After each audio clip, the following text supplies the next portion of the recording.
Bendiciones, mis amados, cuerpo de Cristo, heredero de Dios, coheredero junto con Cristo. Estoy repitiendo esto cada día, ¿verdad?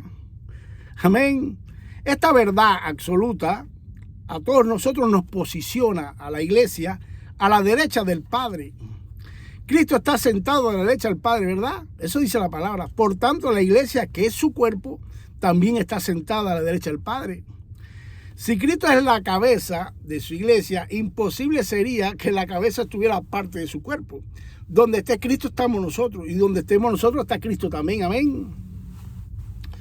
Miren Efesios capítulo 2, versículo 6 lo que dice: y con Él nos resucitó, y con Él nos sentó en los lugares celestiales en Cristo Jesús. Amén. ¿A dónde estamos sentados? A la derecha del Padre, en lugares celestiales. Amén. Pues sí, hermanos míos, la iglesia hoy está más fuerte que nunca. Tienen más entendimiento, más conocimiento que nunca de quién es Dios, de quién es Cristo, de quién es el Espíritu Santo. Sí lo tienen. ¿Qué pasa? Que en todas estas dominaciones que existen hoy en todo el mundo, ahí está la iglesia de Jesucristo, los remanentes de Dios. ¿Están entendiendo esto, verdad? En todas las dominaciones estamos nosotros, los hijos de Dios, la iglesia de Jesucristo.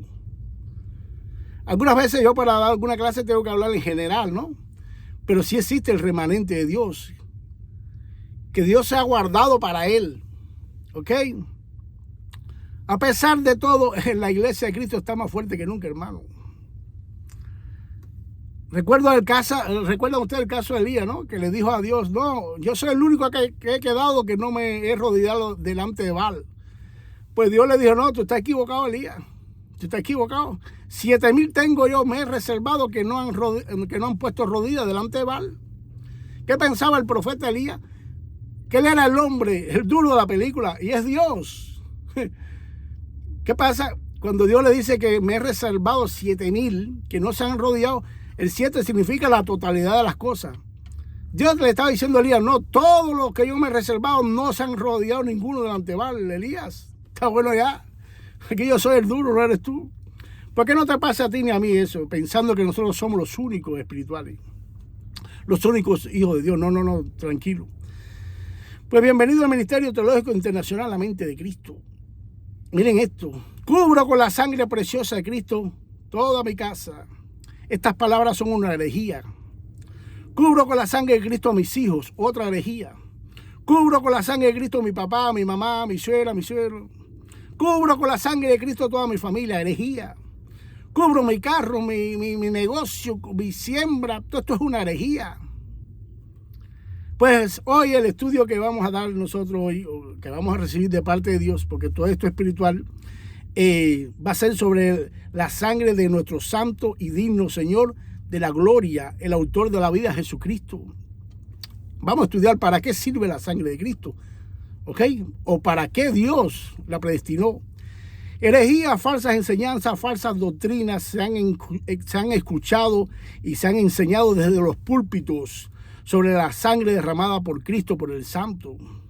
Coger la sangre de Cristo para cubrir casa, hijos, familia es algo bonito, suena bien al oído, pero no es bíblico, no es nada santo, no es nada espiritual, ni mucho menos piadoso, no es de Dios. La sangre derramada por nuestro Señor Jesucristo desde el monte Getsemaní, ustedes saben que allí empezó a sudar gotas de sangre, hasta su derrame total en la cruz, sirve y servirá para una sola cosa: el derrame de la sangre total de Jesús en la cruz del Calvario sirve y servirá para una sola cosa, no más.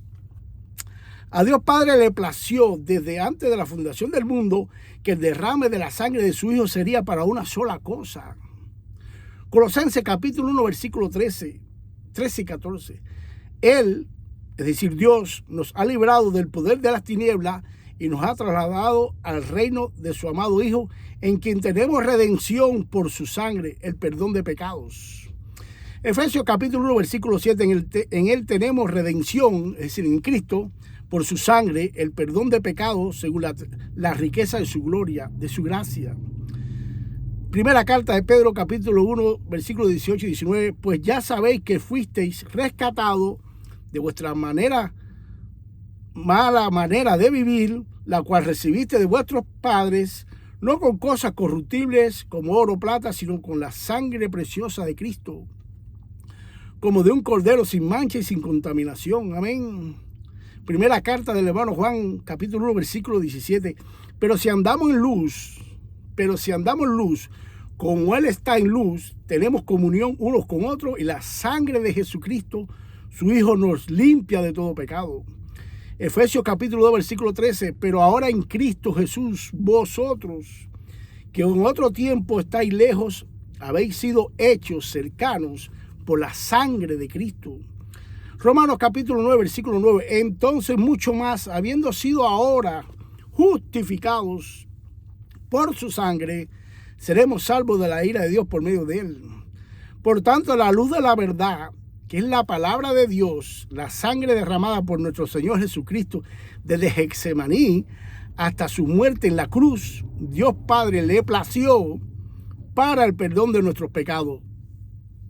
Punto. Hasta ahí llegó la sangre de Cristo. Por tanto, no sirve para tapar ni cubrir nada material. Y si tú como yo queremos que la sangre de Cristo le sirva a nuestros hijos y demás familias, pues ellos tienen que arrepentirse de todo su pecado y volverse a Dios.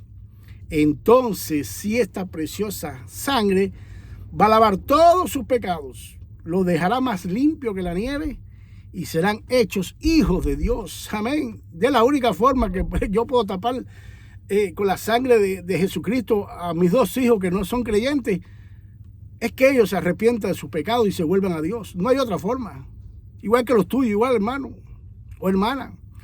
Así que tomar la sangre de nuestro Señor para cosas que Dios no ha revelado en su palabra es pecado y abominación a Dios. Estas personas que lo están haciendo tendrán que dar cuenta a Dios algún día. Y en honor a la verdad, que es la Biblia, podemos aprender o recordar que cuando en la Biblia se habla de la sangre de Cristo, no se está hablando del flujo sanguíneo de Él, es decir, de lo que pasa por las venas, el tejido conectivo líquido ese que conocemos, que circula por capilares también, arterias, de todos los vertebrados. Cuando la palabra se menciona, escuchen bien esto, cuando la palabra se menciona la sangre de Cristo, no se está refiriendo a esto sencillamente, de ninguna manera. Cuando se habla de esta sangre, se está hablando de la muerte de Cristo. Cristo no derramó su sangre para el perdón de nuestros pecados solamente, sino que tuvo que morir. ¿Por qué, Jorge? Romanos capítulo 6, versículo 23. Porque la paga del pecado es muerte. No solamente muerte espiritual, sino también física, porque morimos por eso. Amén. Aunque nosotros los hijos de Dios ya pasamos de muerte a vida, ¿se entiende? Pero estoy hablando de la raza humana. Ok, muerte espiritual y física, pero esta muerte, es decir, la de Cristo, Dios Padre la incluyó en su plan perfecto de salvación con derramamiento de sangre también y muerte de cruz. Porque si la paga del pecado es muerte, Cristo pudo morir también ahorcado. Pero su muerte no hubiera derramado sangre. Pero a Dios le plació que hubiera derramamiento de sangre. Porque en la sangre está la vida. ¿Ok? Todo esto Dios lo incluyó en su plan perfecto de salvación, hermanos. Sobre este desconocimiento de muchos hermanos que estamos estudiando ahora, de que cuando se habla de la sangre de Cristo se está hablando de su muerte, ha dado pie a herejía falsa, falsas enseñanzas, a cuentos y fábulas.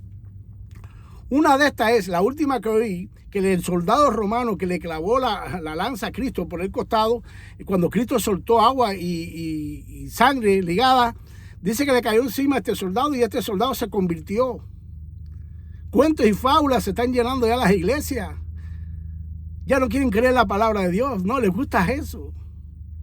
¿Ustedes se imaginan eso? ¿Qué poder puede tener esa agua y esa sangre cuando le cae arriba a una persona? Se canta hoy en las iglesias también, en distintas canciones, adoración y alabanza, que con una sola gota de sangre de Cristo bastará para limpiarle el corazón y otras cosas. ¿Sabrá Dios más? Todas estas canciones que tengan estas letras son también herejías, no bíblicas, se escuchan bien, suenan bien, pero no son de Dios. Si nuestra salvación bastara con la sangre de Cristo solamente, sin su muerte, entonces no hubiera hecho falta la cruz. Sencillamente Cristo se hubiera hecho una heridita y con esa sangre que soltara limpiaba a todo el mundo su pecado. Y no fue así, tuvo que morir. ¿Ok? Romanos capítulo 5, versículo 10. Porque si cuando éramos enemigos fuimos reconciliados con Dios por la muerte de su Hijo. Ya que está hablando de muerte, no está hablando de derramamiento de sangre. Primera carta a los Corintios capítulo 15, versículo 13. Porque yo os entregué en primer lugar lo mismo que recibí, que Cristo murió por nuestros pecados conforme a la Escritura. No dice que derramó sangre, pero es lo mismo. ¿Ok? Primera carta del hermano Pedro, capítulo 3, versículo 18.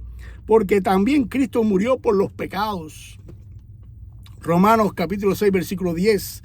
Porque en cuanto Él murió, murió el pecado de una vez, para siempre. Murió el pecado, lo mató.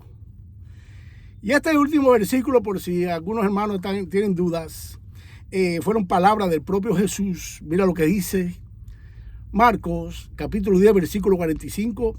Porque ni aún el Hijo del Hombre, es decir, Él, el Hijo del Hombre, esto es un título celestial, no quiere decir que es hijo de un hombre de aquí, es un título celestial que también se le dio a Ezequiel.